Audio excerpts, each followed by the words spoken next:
Ikaapat na pilit nating tinatakasan ang katandaan. Ang katandaan.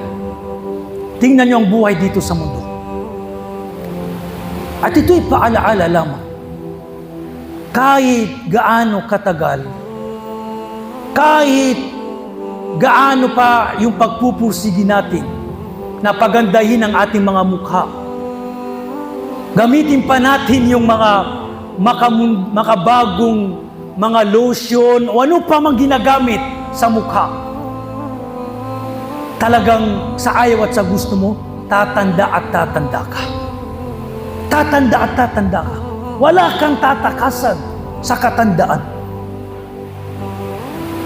Gumamit man ang halimbawa mga kababay, gumagamit ng makeup. Ano pa mang, subhanallah, ginagamit sa mukha o makakwan, talagang wala silang takas na sila ay tatanda at tatanda. Dahil ganito ang buhay. Tingnan niyo mga celebrity. Gumagamit ng milyon-milyon sa kanilang mga katawan, mga mukha, pero wala silang tatakasan sa katandaan. Tatanda at tatanda sila. Napakabilis ng buhay. Napakabilis ng buhay.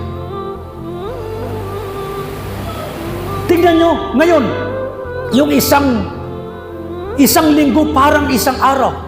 Yung isang buwan o isang taon parang isang buwan lamang. Minsan napapasabi tayo, subhanallah, kailan lang Ramadan, ngayon Ramadan na naman. Kailan lang ay Jum'ah, ngayon Jum'ah na naman. Napakabilis. Napakabilis.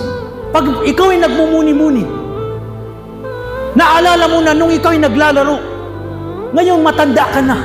Subhanallah. Ngayon matanda ka na. Tingnan niyo ang buhay dito sa mundo. Pinanganak ka, sanggol.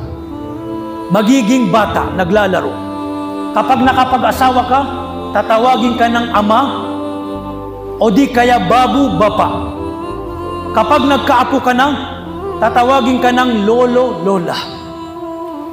Anong susunod? Ulyanin, tabya. Anong susunod? Subhanallah. Libingan. Napakabilis.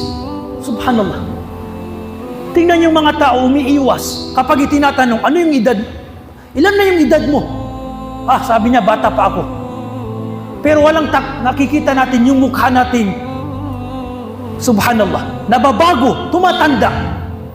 Napakabilis. Pero ang mahalaga, tayo ay tumatanda sa relihiyong Islam.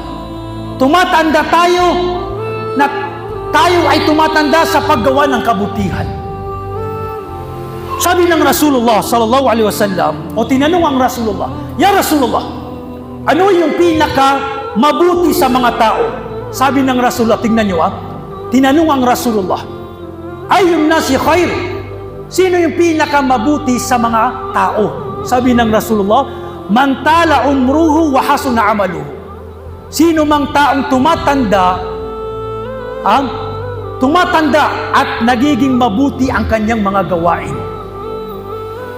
At ang pinakamasamang tao, sabi ng Rasulullah, Man tala umruhu wa sa'a amaluhu. Yung tumatanda pero sa masamang gawain siya tumatanda. Subhanallah. May mga tao na tumatanda na tabi'a-tabi'a.